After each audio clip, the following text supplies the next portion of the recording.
এই জন্য যারা ষড়যন্ত্রে মেতে আছেন, আজকে একটা টকশো দেখছিলাম, এক আপা, ওনার নাম নিলাম না, উনি বলছিলেন বাংলাদেশ জামাত ইসলামী নির্বাচন করতে ভয় পায়, এই জন্যে পিয়ার পদ্ধতি চাই। আপনি এই দেশের যে কোনো স্থানে, যে কোনো ওয়ার্ড বলেন, ইউনিয়ন বলেন, পৌরসভা বলেন, থানা বলেন, উপজেলা বলেন, জেলা বলেন, বিভাগ বলেন, এমনকি ঢাকার রাজধানী সহ আমরা চ্যালেঞ্জ দিতে অন্তত এখন পারি। এই দেশে বিরিয়ানির প্যাকেট ছাড়া এতগুলো মানুষ কোনো দল যদি হাজির করতে পারে, এইটাই বাস্তব। আমি সেদিন একটা অনুষ্ঠানে ছিলাম, ওনাদের এক মহিলা মুরব্বী মানুষ, মানে সে বাংলায় গালি দিয়ে বলছে, যা দেওয়ার কথা ছিল দিল না, সেই বাংলা গালি দিয়ে বলছে আমাদেরকে বেকার নিয়ে এসেছি। তার মানে আপনারা যে গোপনে 500 টাকা, 1000 টাকা এবং খাবার দিয়ে মানুষকে নিয়ে আসেন, এটা তাদের মুখে এদেশের মানুষ অলরেডি শুনে ফেলেছে। আর আমার বিশ্বাস এখানে যারা আছে এদেরকে প্যাকেট দেওয়া না, একটা টাকাও দেওয়া হয়নি, আরো নিজেদের টাকা খরচ করে অলরেডি এখানে যারা এসেছে প্রত্যেকেরই কম বেশি খরচ আছে। আর আমরা চাই এই খরচটা আমার আল্লাহর দ্বীনের জন্য। সামনে যে যুদ্ধ আসছে, এটা যদি আমরা ভোট যুদ্ধ বলি, বদরের ময়দান আমরা দেখি নাই, উহুদের ময়দান দেখি নাই, সামনে কিন্তু উহুদ বদর চলে আসতেছে। 1500 বছরের ভেতরে তো ওগুলো অনেক সময় বাস্তবে দেখা হয়নি, এবার আপনি দেখবেন। সারা দেশেই তো আমি যাচ্ছি, কম বেশি সব জায়গায় আমার যাওয়া হচ্ছে, আমি দেখতে পাচ্ছি একটা আওয়াজ উঠে গেছে এবার যে দুর্নীতি মুক্ত দল বাংলাদেশ জামাত ইসলামী, আমরা তাদেরকে এবার দেখতে চাই। কুষ্টিয়াবাসী আপনারা চান না? আমি শুধু একা না, সারা বাংলাদেশে 300 জনের নাম এসে জামাত ইসলামী থেকে, আপনারা জানেন। এদের প্রত্যেকের উপরে আমরা যে আস্থা রেখেছি এ দল থেকে, আমি অন্তত গ্যারান্টি দিতে পারি এদের জীবনে যতগুলো মানুষ এমপি নমিনেশন পেয়েছে, একটা টাকাও তাদের জীবনে দুর্নীতি নেই। এর চাইতে বড় আপনি আর কি চান? মাওলানা মতিয়ার রহমান নিজামের মতো মানুষ মন্ত্রী ছিল, আপনি শুনলেন না যে 2 টাকা? এখনও তার বাড়ি এই যে পাবনা সাথিয়া, আমার তো সবচাইতে বেশি অনুষ্ঠান পাবনা জেলায় হয়, আমি যে দেখেছি এখনও ওনার চারিদিকে মাটির দেওয়াল, উপরে টিন দেওয়া, একজন মন্ত্রীর বাড়ি। আর আমাদের এই জেলায় একজন মন্ত্রী ছিল না, শুধু এমনি এমপি ছিল, তার বাড়ি বোলডোজার দিয়ে ভাঙা যাচ্ছে। কি বাড়ি বানিয়েছে বলেন তো? এগুলো তো সবই বাবার টাকা দিয়ে। ও বলছে ঠিক না, না, আমরা এই দৃশ্য সামনে আর দেখতে চাই না। অনেকে অলরেডি আমাদের এই আসন এবং আশপাশের আসনগুলোতে তারা ঘোষণা দিয়েই ফেলেছে যে এই বাংলাদেশে যে কোনো আসন থেকে যদি আমাদের পাশ করা লাগে 50 কোটি 100 কোটি টাকা হলেও আমরা খরচ করব, তাদের ঘোষণা। আমাদের ঘোষণা কি? একটা টাকাও খরচ করা লাগবে না, কারণ টাকা তোলার কোনো ধান্দা আমাদের নেই। আপনি বলেন তো 50 কোটি টাকা একজন খরচ করবে, ও কি আল্লাহর রাস্তায় দিচ্ছে? ও 50 কোটি খরচ করলে মাস্ট বি ও 100 কোটি তুলবে। আমরা এরকম মানুষকে জেনে শুনে কোন কারণে তার হাতে হাত দেবেন? আপনি দেখতে পাচ্ছেন যে লোকটা দুর্নীতি করবে, যে অলরেডি 50 কোটি খরচ করছে, ও 100 কোটি না তুলে ছাড়বে না। সেদিন সিঙ্গাপুরে এক হোটেলে ছিলাম আমি, একজন মন্ত্রীর সাথে দেখা, আমি নাম নিলাম না লোকটার, উনিও শুনতে পাচ্ছে। উনি আমারে বলছিল, হুজুর আপনি তো শুনলাম যে নমিনেশন পেয়েছেন বাংলাদেশ জামাত ইসলামী থেকে কুষ্টিয়া 3 আসনে। তা আমি তো মন্ত্রী ছিলাম, আমি জানি বাস্তবতা তো দেশের মানুষ বোঝে না। 100 টাকা বাজেট হয় একটা দেশে, একটা রাস্তায়, মনে করে মাত্র 3 টাকা খরচ করি আমরা, বাকি 97 টাকা সব উপর থেকে নিচ পর্যন্ত খেয়ে ফেলে। উনি যেহেতু নিজে ভুক্তভোগী, নিজে এই কাজ করেছিলেন, এটা জানিয়েছেন। আর ওনার মতো যারা আছে তারা যে কাজ করবে কোনো সন্দেহ আছে? এই জন্য আমাদের উচিত হবে এমন মানুষকে, আমি আপনাকে আমার জন্যে বলি না, আব্দুল গফুরের জন্যে বলি না, আমাদের চাইতে যদি সৎ, যোগ্য এবং সততা নিয়ে, ইখলাস নিয়ে কেউ যদি জনগণের জন্য সামনে এসে দাঁড়াতে পারে, আমিরে জামাত যে ঘোষণা দিয়েছে, বাংলাদেশের কোনো দলের প্রধান যদি এ ঘোষণা দিতে পারে আপনি সেখানে ভোট দেবেন। আর আমি বিশ্বাস করি কেউ এ ঘোষণা দিতে পারবে না। অনেক মহাসমাবেশে ঘোষণা দিয়েছিল না সেই দিন যে আমরা সরকারি এই যে ট্যাক্স ফ্রি গাড়ি এইটা পর্যন্ত নেওয়া হবে না, দরকার হয় ভ্যানে রিকশায় চলা হবে। এমনকি প্লট দেয়, ফ্ল্যাট দেয় সরকার থেকে, ওইটাও নেওয়া হবে না, যতটুকু আছে দরকার হয় ভাড়ায় থাকবে। যা বাজেট আসে একটা টাকা এদিক ওদিকে যাবে না, জনগণের সামনে লিখিত আকারে হিসাব দেওয়া হবে। 100 টাকা নিয়ে যদি আমার জামাত থেকে কেউ এমপি হয়, 5 বছর পর ওর একটা টাকা বাড়বে না, আরও 10 টাকা কমে যাবে। 73টা দল এই দেশে এখন কাজ করছে, নির্বাচনেও যাবে হয়তো প্রায় 49টার উপরে। বলেন কোন দল আজ পর্যন্ত সৎ সাহস নিয়ে ঘোষণা দিতে পেরেছে? আমি আর কি দেখাবো আপনাদের বলেন? এর চাইতে বেশি দেখতে হলে মানুষের দ্বারা আর হবে না, ফেরেশতা জিবরাইল লাগবে। এই জন্য আস্থা রাখতে পারেন, 1 বছর 1 মাসে যা দেখিয়েছে জামাত, খালি হাতে দেখিয়েছে, কিছুই তো তাদের নেই। সবচাইতে বড় মজলুম সংগঠন তারা, এবং নিপীড়িত এবং অসহায় তারা। কত রকমের বৈষম্যের শিকার ছিল। আমি নিজে তো বিশ্ববিদ্যালয়ে আমার একেবারে 1 থেকে মাস্টার্স পর্যন্ত আপনি রেজাল্ট দেখবেন, আমার অল ফার্স্ট ক্লাস আছে। আমার মনে হয় বিশ্ববিদ্যালয়ে যে কোনো বিভাগে যদি ওনারা নিতে চাইতো আমারে নিতে পারতো, কিন্তু আমার পেছনে ওই যে একটা ট্যাগ লাগিয়ে দিয়েছে যে চেতনায় রাজাকার। আমার বাবাও ওই সময় ছিল না, তারপরেও নাকি আমরা চেতনায় রাজাকার এই দোহাই দিয়ে তারা এই সমস্ত জায়গাগুলোতে আমাদেরকে উঠতে দেয়নি। এই জন্য আমি নিজে ভুক্তভোগী, এই কারণে বললাম পৃথিবীর বাংলাদেশের সব জায়গায় এরকম বৈষম্যের শিকার বানিয়ে রেখেছিল। এই জন্য এত অসহায় একটা দল, আমি যোগ্যতা থাকার পরও চাকরি পাই না, কোনো ব্যবসা করলে সেখানে বিভিন্ন রকমের চারিদিক থেকে মৌমাছির মতো ঘিরে ধরে, উঠে আমি মাজা সোজা করে দাঁড়াতে পারি না। এতগুলো বিষয়ের পরেও 17 বছর একাধারে তারা টিকে আছে। এরপরও এই 1 বছর 1 মাসে যা দেখিয়েছে, আমার মনে হয় আল্লাহর রহমত ছাড়া এটা সম্ভব না। ঢাকার মাইলস্টোনে যে দুর্ঘটনা, বাংলাদেশ জামাত ইসলামের আমির 50 লক্ষ টাকা দিয়েছে ওই দিন। এদেশে আরো কত বড় বড় রাজনৈতিক দল আছে, তারা যদি প্রতিযোগিতা করতো যে আমরা জনগণের পাশে থাকবো, তাদের 200 কোটি টাকা দেওয়ার দরকার, কিন্তু তারা একটা টাকাও দেয়নি। এর দ্বারা প্রমাণ, এবং বাংলাদেশের মানুষ সব বুঝে ফেলেছে। আর আমরা কোরআন থেকে যেটা পড়লাম, এই আয়াত সামনে নিয়ে সামনে এগিয়ে যেতে চাই। অকুর রব্বি আদখিলনি মুদখালা সিদকিন। নবীজি যেদিন হিজরত করবেন সেদিন বলেছিলেন, হে আল্লাহ তুমি আমাকে আজকের এই ঘর থেকে সত্যের দিকে বের করে দাও। তা আমরাও যখন ঘর থেকে আজ বের হয়ে পড়েছি, আমরা একটা সত্যের দিকে আসতে চাই, আর সেই সত্যের ঝান্ডাবাহী দল এই বাংলাদেশ জামাত ইসলামী। আমি তো লেখাপড়া যতটুকু করেছি বাস্তবতায় বুঝছি, সারা পৃথিবীর বিভিন্ন দেশে যেটা দেখতে পাচ্ছি, দুর্নীতি মুক্ত দল এখন বাংলাদেশে একটাই। তাছাড়া বাকি একটা দলের নাম বলেন যেখানে একেবারে ওয়ার্ড থেকে শুরু করে কেন্দ্র পর্যন্ত দুর্নীতি নেই।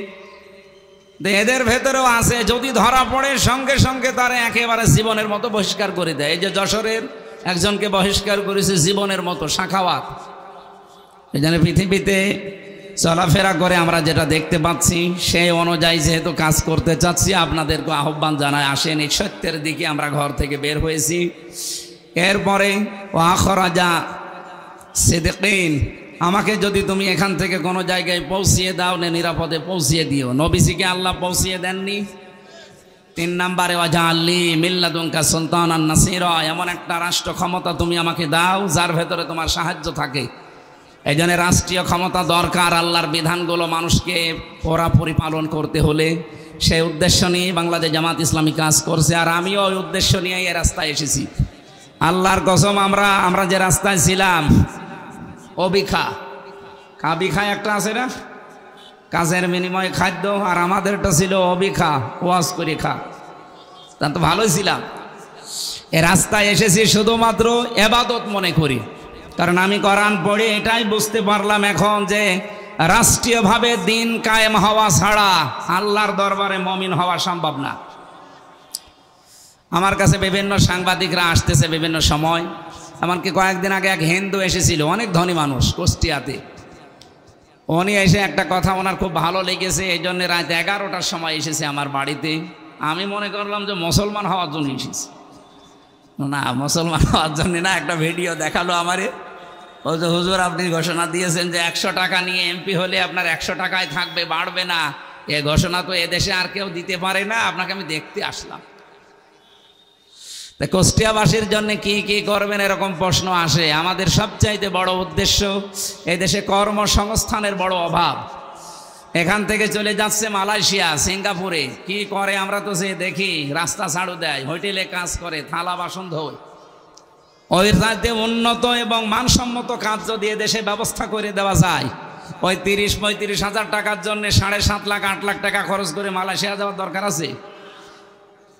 কুষ্টিয়াতে কর্মসংস্থান খুব কম। আমরা আমাদের এই আসন ভিত্তিক, বিশেষ করে সদর এবং এবি থানায় 10,000 মানুষের অন্তত সম্মানজনক কর্মসংস্থান তৈরি করব, দেশি এবং বিদেশি বিভিন্ন সাহায্য নিয়ে ইনশাআল্লাহ। এটা আমরা কথা দিতে পারি, আমরা পারবো। কারণ এই 100 টাকা বাজেট হলে 3 টাকা খরচ হয়, 97 টাকা খেয়ে ফেলে। আর আমাদের সময় আসলে আমরা 100 টাকার 100 টাকাই মানুষের ভেতরে ব্যয় করব, এটা আমি কথা দিতে পারি। 2 নম্বরে, আমাদের এই আশপাশের 5-6টা জেলায় অনেকের আকাঙ্ক্ষা একটা বিমানবন্দর দরকার। হ্যাঁ, এটাও সম্ভব। ওই গড়াই নদীর তীরে, বিশেষ করে লাইনি বটতলা থেকে ওই যে ব্রিজ পর্যন্ত, রমি ব্রিজ পর্যন্ত বিশাল এলাকা পড়ে আছে। একটা বিমানবন্দরও আশা করব সামনে হবে ইনশাআল্লাহ। আর বাকি কুষ্টিয়াতে যে চাঁদাবাজি নামে মহামারী একটা রোগ, 1 বছর 1 মাসে কয়েকশো কোটি টাকা অলরেডি হয়ে গেছে। দোকানে যাওয়া যায় না, কোনো মার্কেটে গেলে হামাও করে কান্নাকাটি করে। এটা আমি গ্যারান্টি দিতে পারি, যদি জামাত ইসলামী এদেশে সরকার গঠন করতে পারে 5 বছর লাগবে না, 5 দিনে কুষ্টিয়া চাঁদা মুক্ত হবে ইনশাআল্লাহ। কুষ্টিয়ায় যতগুলো রাস্তা আছে, বিশেষ করে শহর এবং শহরের বাইরে, প্রত্যেকটি রাস্তা প্রশস্ত করা দরকার। ড্রেনেজ ব্যবস্থা দিয়ে রাস্তাগুলো প্রশস্ত করা হবে। এরকম বহুমুখী কর্মকাণ্ড আমরা হাতে নিয়েছি। 630টা থানা আছে বাংলাদেশে, আপনারা শুনলেন। এখানে প্রায় 175টা থানার ভালো তালিকা আমি পেয়েছি। এরকম মানে আমাদের কুষ্টিয়াকে নিয়ে যাব ইনশাআল্লাহ। আমরা আপনার কাছে জামাত ইসলামী থেকে যেহেতু দাঁড় করিয়েছে, এই জন্য আপনার কাছে ভোট চাইছি। তাছাড়া আমি ভোটও চাইতাম না। আপনারা আমাদের সাথে থাকবেন, দোয়া করবেন, পাশে থাকবেন ইনশাআল্লাহ। যতটুকু বলেছি, আমাকে সহ প্রত্যেককে আল্লাহ কাজ করার তৌফিক দিন। আজকের এই আয়োজনে যারা সম্পৃক্ত, যারা ইবাদত মনে করে এসেছেন, এবং মিডিয়ার মাধ্যমে সারা বাংলাদেশের সবাইকে আমরা আশার বাণী শোনাচ্ছি যে এটা দৃশ্য শুধু কুষ্টিয়া 13 নম্বর পৌরসভার এই ওয়ার্ডের না, এটা সারা বাংলাদেশেরই। আমি আজকে দুপুরে যেখানে নামাজ পড়িয়েছি, গোস্বামী দুর্গাপুর শঙ্করদিয়া, কমপক্ষে শুধু জমার নামাজে একটা মসজিদে 5,000-এর ওপরে মানুষ, 3টা জামাত করার দরকার ছিল। এই জন্যে ইসলামের দিকে মানুষের এখন যে ঝোঁক দেখতেছি, সামনে ইনশাআল্লাহ কোনো ভয় নেই, কোরআন সামনে সংসদে যাবে, এই আশাবাদ ব্যক্ত করে শেষ করলাম। আসসালামু আলাইকুম। আউযু বিল্লাহি মিনাশ শাইতানির রাজীম। বিসমিল্লাহির রহমানির রহিম। আলহামদুলিল্লাহি রাব্বিল আলামিন। والصلاة والسلام على أشرف الأنبياء والمرسلين وعلى آله وأصحابه أجمعين. أعوذ بالله من الشيطان الرجيم. بسم الله الرحمن الرحيم. وقاتلوهم حتى لا تكون فتنة ويكون الدين كله لله. صدق الله العظيم. শহীদ কাফেলা প্রাণপ্রিয় সংগঠন, বাংলাদেশের মানুষের বর্তমান সময়ের আস্থার ঠিকানা বাংলাদেশ জামাত ইসলামী কুষ্টিয়া শহরের 13 নম্বর ওয়ার্ড কর্তৃক আয়োজিত আজকের এই কর্মী ও সুধী সমাবেশের সম্মানীয় সভাপতি, আজকের এই অনুষ্ঠানের সম্মানিত প্রধান আলোচক,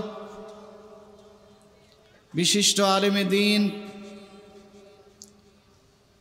বিশিষ্ট ইসলামিক স্কলার, আমাদের কুষ্টিয়ার গর্ব মাওলানা মুফতি আমির হামজা, মঞ্চে আছেন সম্মানিত জেলা নেতৃবৃন্দ, এই ওয়ার্ড শাখার সম্মানিত নেতৃবৃন্দ, আমার সামনে বসা ইসলামী আন্দোলনের আমার অত্যন্ত শ্রদ্ধেয় সম্মানীয় সাথী কর্মী ভাইরা, দোকানপাটে অবস্থানরত বিভিন্ন জায়গায় সম্মানিত ভাইরা, আমার বিশ্বাস আজকের এই সমাবেশে অনেক হিন্দু ভাইরা উপস্থিত হয়েছেন। তাদেরকে সবাইকেই প্রথমত আমি সালাম এবং শুভেচ্ছা জানাচ্ছি। আসসালামু আলাইকুম ওয়া রাহমাতুল্লাহি ওয়া বারাকাতুহু। হিন্দু ভাইদের জানাচ্ছি আমাদের গভীর অন্তরের গভীর থেকে অনেক অনেক শুভেচ্ছা এবং অভিনন্দন। সম্মানিত ভাইরা, আমরা একটা নতুন বাংলাদেশে এখন বসবাস করছি, যেই বাংলাদেশের জন্ম দিয়েছে আমাদের প্রাণপ্রিয় সন্তানেরা। 24শে বিপ্লব সংগঠিত করেছিল এদেশের ছাত্র সমাজ, সাথে সংযুক্ত হয়েছিল সকল শ্রেণীর পেশার মানুষ। তাদের রক্তের বিনিময়ে অর্জিত এই স্বাধীন বাংলাদেশে আজকে আমরা মুখ খুলে কথা বলতে পারি, আজকে আমরা সমাবেশ করার সুযোগ পেয়েছি। এই জন্য আমি প্রথমেই মহান আল্লাহর শুকরিয়া জ্ঞাপন করছি, সাথে সাথে যারা জীবন দিয়েছে তাদের প্রতি গভীর কৃতজ্ঞতা জ্ঞাপন করছি এবং আল্লাহ সুবহানাহু ওয়া তাআলার কাছে তাদের জন্য জান্নাতে সুউচ্চ মাকাম কামনা করছি। এই আন্দোলনে যারা আহত হয়েছে, নিজের শরীরের অঙ্গ প্রত্যঙ্গকে বিলিয়ে দিয়ে পঙ্গুত্ব বরণ করেছে, আল্লাহ তাআলা তাদের প্রতি রহম করুন। সম্মানিত ভাইরা, আমাদের এই প্রিয় সন্তানেরা জীবন দিয়েছিল একটা স্বপ্ন নিয়ে। তাদের সেই স্বপ্নের স্লোগান ছিল ওই ওয়ান জাস্টিস, আমরা এই দেশে ন্যায় বিচার চাই। তারা স্লোগান ছিল দিল্লি না পিন্ডি।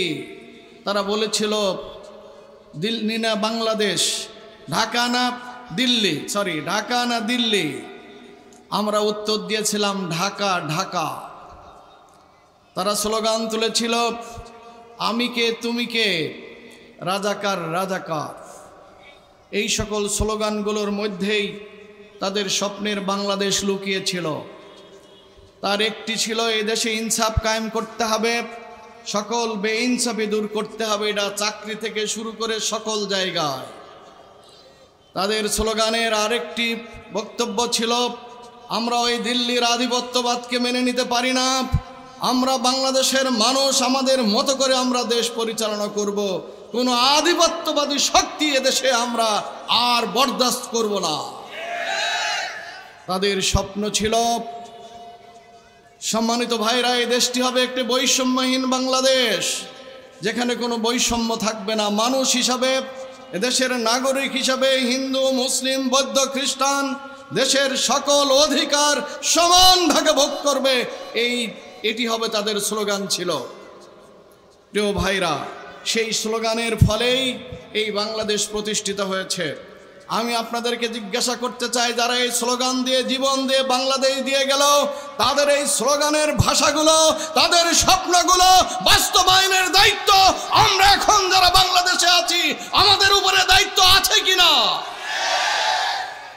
বাংলাদেশে যারা রাজনীতি করবে পরিষ্কার করে জানাতে চাই, আমাদের এই ছাত্র জনতার স্বপ্নের বাইরে যে বাংলাদেশের মাটিতে কেউ রাজনীতি করতে পারবে না ইনশাআল্লাহ।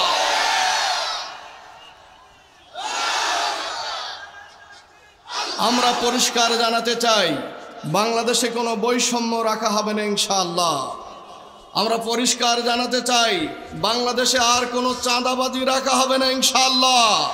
আমরা পরিষ্কার জানাতে চাই, বাংলাদেশে কোনো টেন্ডারবাজি করতে দেওয়া হবে না ইনশাআল্লাহ। হিন্দু আর মুসলিমের ধোয়া তুলে অমুসলিমদের উপরে অত্যাচার করতে দেওয়া হবে না ইনশাআল্লাহ। কারণ হিন্দুরাও আমাদের ভাই, তারাও এদেশের নাগরিক। স্বস্তি, শান্তি, নিরাপত্তার অধিকার নিয়ে বাঁচার অধিকার তাদেরও আছে, ঠিক না বেঠে? সেই শান্তির বাংলাদেশ গড়তে হলে যারা অশান্তিকামী, যারা অশান্তি করে তাদের দিয়ে কি সম্ভব? যারা নিজেদের জীবনে শান্তি চেনে না, দলের অভ্যন্তরে যারা শান্তির চর্চা করতে জানে না, গণতন্ত্রের চর্চা করতে জানে না, যারা সাম্য কি তারা বোঝে না, তাদের দিয়ে কি বাংলাদেশে সাম্য প্রতিষ্ঠা সম্ভব? আমাদের সম্মানিত আমিরে জামাত বলেছেন পরিষ্কার বক্তব্য, এদেশের মানুষ যদি মনে করে আর মহান রব্বুল আলামিন যদি দয়া করেন, আমরা চ্যালেঞ্জ দিয়ে বলতে পারি, আমরা দলের উপরে যেভাবে আমাদের দলকে নিয়ন্ত্রণ করতে পেরেছি, দলকে একটি সুশৃঙ্খল দলে পরিণত করতে পেরেছি, দেশের মানুষ যদি আমাদেরকে ভোট দেয়, আমাদের মহান রব যদি আমাদের প্রতি রাজি হন, দেশের দায়িত্ব আমাদের উপরে অর্পণ করেন, তাহলে আমরা দেশেও ইনশাআল্লাহ শান্তি শৃঙ্খলা কায়েম করতে সম্ভব হব। আর যাদের দলের উপরেই নিয়ন্ত্রণ নাই, একজন আরেকজনের বিরুদ্ধে লাগেন, একটু কম বেশি হলেই মারামারি শুরু হয়ে যায়, তাদের দ্বারা দেশ নিয়ন্ত্রণ করা সম্ভব? জোরে বলেন সম্ভব? যারা দল নিয়ন্ত্রণ করতে পারে না, তারা কি করে দেশ নিয়ন্ত্রণ করতে পারে? যারা ভাগাভাগির ঘাটতির কারণে দলের কর্মীদেরকে হত্যা করে, তাহলে দেশের ক্ষমতা পাইলে ভাগাভাগির কারণে সাধারণ মানুষকে তারা চুমু খাবে নাকি? কি বলেন, চুমু খাবে? তাই দেশবাসীকে পরিষ্কার জানাতে চাই, আমাদের ছাত্র জনতার স্বপ্ন অনুযায়ী একটি স্বপ্নের বাংলাদেশ যদি গড়তে হয়, তাহলে অবশ্যই আপনাদেরকে এমন একটি দলকে বেছে নিতে হবে যেই দলের কোনো নেতাকর্মী চাঁদাবাজি করে না। এমন দল কি বাংলাদেশে আছে? কি বলেন, আছে? বাংলাদেশ জামাত ইসলামী বুক ফুলিয়ে বলতে পারে, আল্লাহর উপরে ভরসা করে, জামাতের কোন নেতা কর্মী চাঁদাবাজির সাথে জড়িত নয়, টেন্ডারবাজির সাথে জড়িত নয়, অন্যায় অত্যাচারের সাথে জড়িত নয়। সুতরাং যদি আপনারা মনে করেন, দেশের মানুষ মনে করে যে এই দল নিজেরা চাঁদাবাজি করে না, টেন্ডারবাজি করে না, অত্যাচার করে না, জুলুম করে না, বরং সকল বিপদের সময় জনগণের পাশে থাকে, ঠিক না বেঠিক? বাংলাদেশ জামাত ইসলামীর আমির ডাক্তার শফিকুর রহমান মানবতার ফেরিওয়ালা যাকে নাম দেওয়া হয়েছে, যেখানেই মানুষের বিপদ সেখানেই ডাক্তার শফিকুর রহমান, ঠিক না বেঠিক? কোথায় বন্যা, কোথায় ঘূর্ণিশ্বাস, কোথায় বজ্রপাত, কোথায় অগ্নিকাণ্ড, ডাক্তার শফিকুর রহমান সবার আগে, ঠিক না বেঠিক? এই মানবতাবাদী মানুষগুলো যদি দেশের নেতৃত্ব নেয়, দেশ পরিচালনার দায়িত্ব পায়, দেশের 20 কোটি মানুষ ইনশাআল্লাহ সবাই শান্তিপূর্ণভাবে বসবাস করতে পারবে, কোনো সমস্যা হবে না ইনশাআল্লাহ। সম্মানিত ভাইরা, আমরা আমাদের বাংলাদেশ জামাত ইসলামীর পক্ষ থেকে পরিষ্কার জানাতে পারি, মহান রব্বুল আলামিন যদি আমাদেরকে ক্ষমতার মসনদে বসায়, দেশ পরিচালনার যদি দায়িত্ব দেশের জনগণ দেয়, আজকে শুধু বক্তৃতা না, শত প্রমাণ আমাদের হাতে আছে। 2 জন মন্ত্রী আমাদের 5 বছর 3টা মন্ত্রণালয়ের দায়িত্ব পালন করেছিল। মাওলানা মতিউর রহমান নিজামী শহীদ আমাদের আলী আহসান মোহাম্মদ মুজাহিদ 5টি বছর মন্ত্রণালয়ের দায়িত্ব পালন করেছেন। ওয়ার্ড মেম্বারের দায়িত্ব না, তাদের বিরুদ্ধে আজ পর্যন্ত 2টি টাকার দুর্নীতির অভিযোগ কারোর বাপের বেটা নাই আনতে পেরেছে, ঠিক না বেঠিক? অথচ বাংলাদেশ তখন দুর্নীতিতে চ্যাম্পিয়ন, বাংলাদেশ দুর্নীতিতে চ্যাম্পিয়ন, আর আমার মন্ত্রী তার বিরুদ্ধে 2 টাকার কোনো দুর্নীতির অভিযোগ নেই। সেই সময়ের প্রধানমন্ত্রী বেঁচে আছেন এখন, আপনারা জিজ্ঞাসা করবেন সুযোগ হলে। সাবেক প্রধানমন্ত্রী মাননীয় খালেদা জিয়া, তিনি মন্ত্রী পরিষদে মিটিংয়ে বলতেন, জামাতের মন্ত্রীরা সফরে গেলে এত কম খরচ হয়, আর তোমরা গেলে এত বেশি খরচ হয় কেন? সফর করার পরে উদ্বৃত্ত টাকা হিসাব দিয়ে ফেরত দেওয়া হয়, আর তোমাদের ঘাটতিই থাকে কেন? এই প্রশ্নগুলো খালেদা জিয়া তার মন্ত্রী পরিষদে রাখতেন। প্রিয় ভাইরা, আপনাদের আমাদের পাশের এই চিনিকল, আমাদের এই চিনিকল মনে আছে আপনাদের? চিনিকল তো এখন চলে নাকি? চলে? চিনিকল তার জন্মের পরে মৃত্যুর আগ পর্যন্ত একটি বারই লাভের মুখ দেখেছিল, যেইবার মতিউর রহমান নিজামী সাহেব এই কি শিল্প মন্ত্রণালয়ের দায়িত্ব ছিলেন। আমি কি ভুল বলছি? জোরে বলেন, ভুল বলছি? এ কথা প্রমাণ করে যদি একজন মন্ত্রী সৎ হয়, আমানতদার হয়, বিশ্বস্ত হয়, আল্লাহ ভীরু হয়, দুর্নীতিবাজ না হয়, তাহলে এদেশের উন্নয়ন হতে বাধ্য ইনশাআল্লাহ। কিন্তু দুর্ভাগ্যজনক, ওই পদে আমরা যাকেই বসাই তিনি নিজে হন দুর্নীতিপরায়ণ, তিনি নেন ভাগ বাটোয়ারা। তাহলে কি দেশে দুর্নীতি বন্ধ হবে? সুতরাং দেশে দুর্নীতি বন্ধ করতে হলে যে মন্ত্রী দুর্নীতি করবে না, যারা দুর্নীতির বিরুদ্ধে যুদ্ধ ঘোষণা করবে, তাদের মতো মানুষদেরকে এই মন্ত্রণালয়ের দায়িত্ব দিতে হবে। ঠিক না বেঠিক? সেই লোক কি জামাত ইসলামী 2-4 জন তৈরি করতে পেরেছে? কথা বলেন, পেরেছে? এই যে এখান থেকে শুরু হলো মিরপুর ভেড়ামারার একজন এমপি ছিল এক সময়, আপনাদের প্রিয় মুখ, প্রিয় মানুষ, মরহুম আব্দুল ওয়াহিদ। ছিল না? প্রায় 2 বছর তিনি এমপি ছিলেন। 2 বছরের এমপি, অথচ তিনি যেদিন বিদায় নিলেন, পৃথিবী ছেড়ে চলে গেলেন এই জালিম সরকারের অত্যাচারে, তার স্ত্রী এবং সন্তানদের জন্য রেখে যাওয়া একটি ঘর কুষ্টিয়া হাউজিং সি ব্লক 81 নম্বর, বৃষ্টি হলে তার ঘরে হাঁটু পানি জমতো, আমার নিজের চোখে দেখা। আমরা পরে তার ঘরটা একটু মেরামত করে দিয়েছি। আপনারা একটু নিজের মনকে প্রশ্ন করুন, একজন এমপি 2 বছর এমপি ছিল, সেই লোকটার ঘর দিয়ে পানি পড়তে পারে? আপনাদের বিশ্বাস হয় কি না? কি বলেন, হয়? আমি চ্যালেঞ্জ দিয়ে বলছি, এটা বিশ্বাস করার মতো কথা। আমার চোখ ফাঁকি দেয় নাই তো আমার। আমরা অবশেষে তার ঘরটা একটু মেরামত করে দিয়েছি। এরকম সৎ মানুষেরা ক্ষমতায় গেলে আপনাদের কি কোনো অসুবিধা আছে ভাই? এরকম ভালো মানুষেরা দেশ পরিচালনা করলে আপনাদের কি কষ্ট হবে?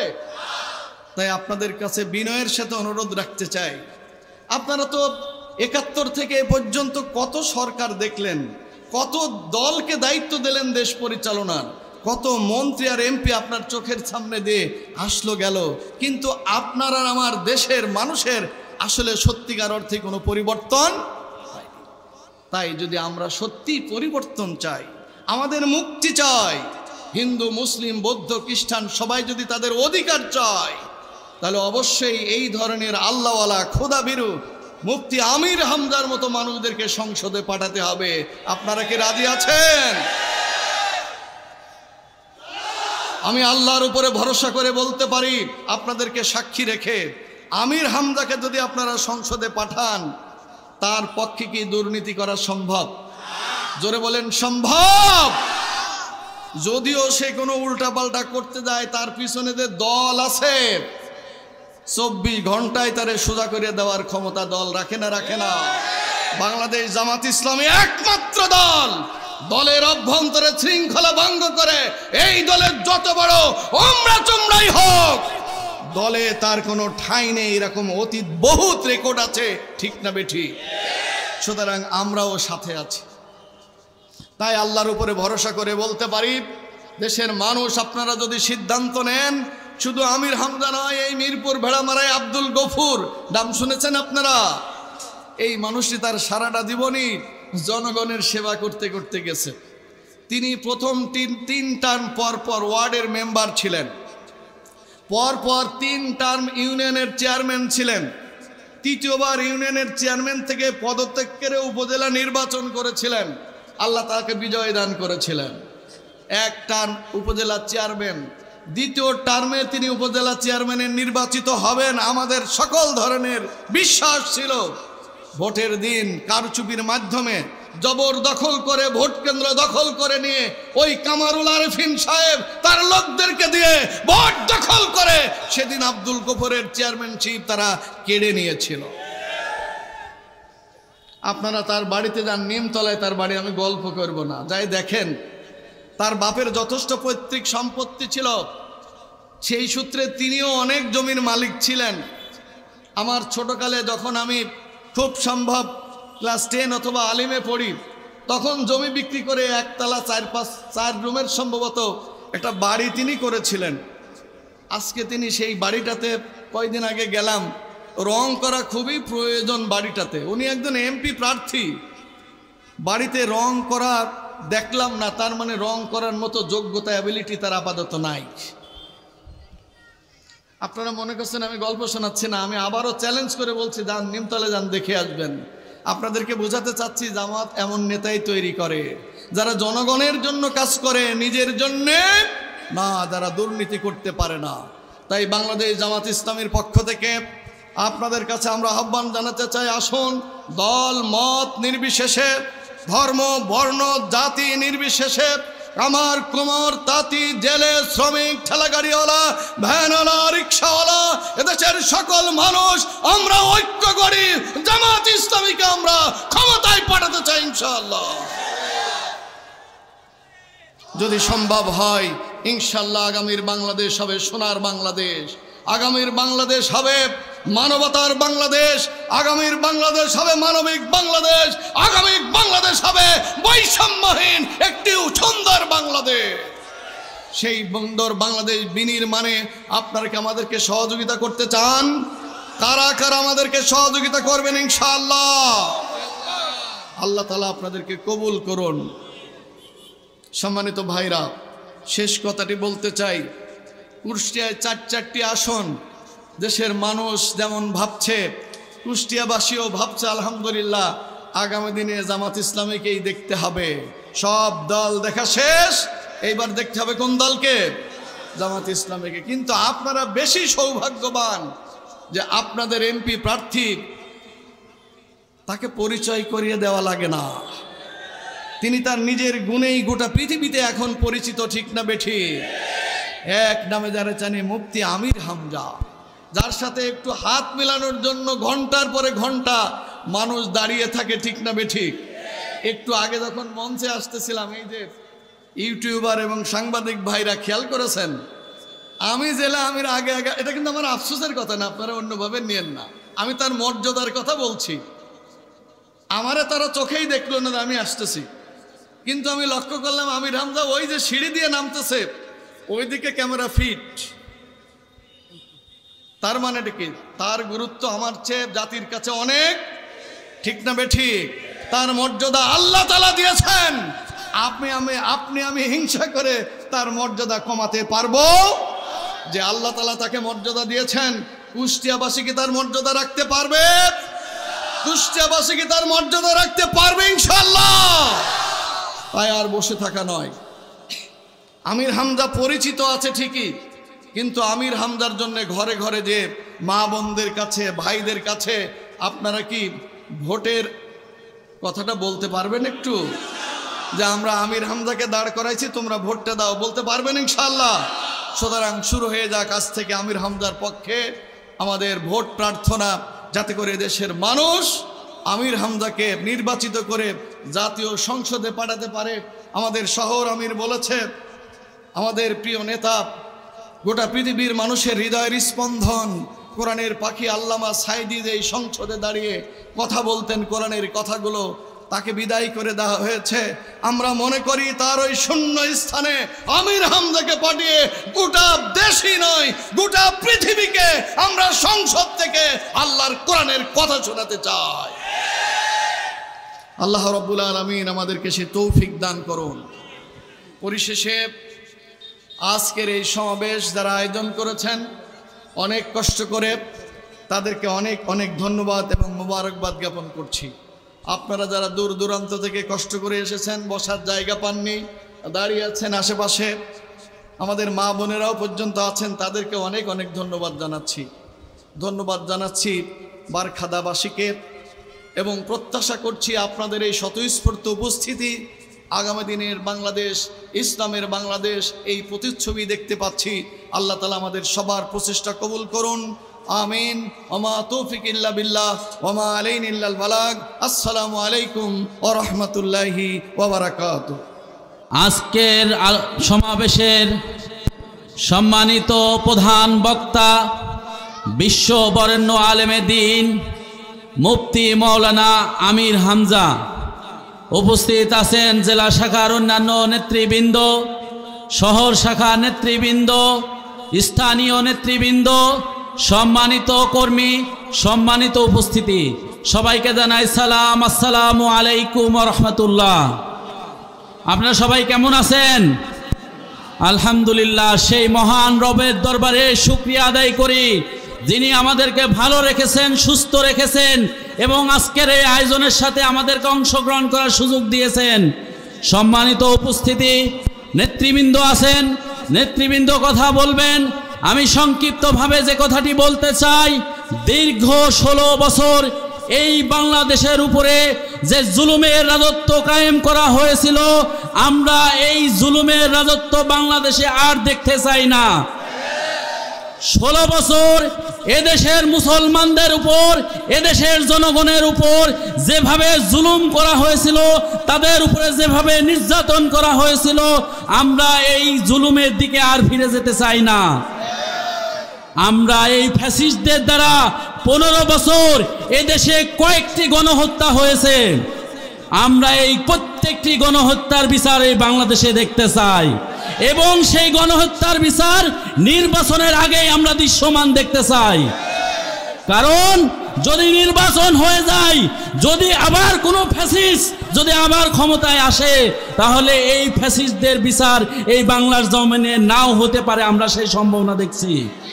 এজন্য সম্মানিত উপস্থিতি, আমরা এই ফ্যাসিস্টদের দ্বারা ইসলামী আন্দোলনের প্রথম সারির নেতৃবৃন্দকে আমরা হারিয়েছি। প্রথম সারির নেতৃবৃন্দ আল্লামা দেলাওয়ার হোসেন সাঈদী থেকে শুরু করে ইসলামী আন্দোলনের প্রথম সারির নেতৃবৃন্দকে বিচারের হত্যার মাধ্যমে হত্যা করেছে এই ফ্যাসিস্ট। আমরা এই হত্যার বদলা আমাদের কাজ দিয়ে আমাদের এই সমাজকে আগামী দিনে ন্যায় এবং ইনসাফপূর্ণ সমাজ প্রতিষ্ঠার মাধ্যমে আমরা আমাদের নেতৃবৃন্দ, আমাদের যারা আজকে জামাত ইসলাম মনোনীত এমপি প্রার্থী, বিশেষ করে এই কুষ্টিয়া সদর 3 আসনে আমরা একজন বড় আলেম পেয়েছি, যে আমরা আল্লামা দেলাওয়ার হোসেন সাঈদীকে হারিয়েছি। এই বাংলার জমিন থেকে তাকে ফাঁসি দিয়ে হত্যা করা হয়েছে, তাকে বিচারিক হত্যার মাধ্যমে হত্যা করা হয়েছে। আমরা এই হত্যার বদলা আমরা আমির হামজাকে সংসদে পাঠিয়ে সেই বদলা নিতে চাই। ইনশাআল্লাহ পারবো না? ইনশাআল্লাহ। সম্মানিত ভাইরা, এজন্য আপনাদেরকে প্রত্যেকটা ঘরে ঘরে, মানুষের দ্বারে দ্বারে গিয়ে, ভোটারদের কাছে গিয়ে জনগণের পাশে দাঁড়াইতে হবে। জনগণের কাছে, জনগণ যদি সিদ্ধান্ত নিতে ভুল করে, সম্মানিত ভাইরা, জনগণ যদি আবার সিদ্ধান্ত নিতে ভুল করে, তাহলে আমাদের জন্য, এই বাংলার জনগণের জন্য আবার কোনো দুর্ভোগ আমাদের জন্য অপেক্ষা করতেছে।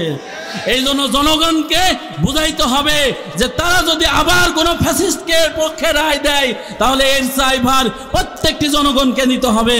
সম্মানিত ভাইরা, এজন্য আপনাদের কাছে উদাত্ত আহ্বান রাখতে চাই, আপনারা প্রত্যেকেই যেমনিভাবে আপনি ভোটের ময়দানে আপনি মানুষের বারে বারে গিয়ে ভোটার যোগাযোগ করবেন, আপনি মানুষকে সেতের পথে আনবেন, আমরা সেই আহ্বানটুকু আপনাদের কাছে রেখেই আমি আমার সংক্ষিপ্ত কথা শেষ করছি।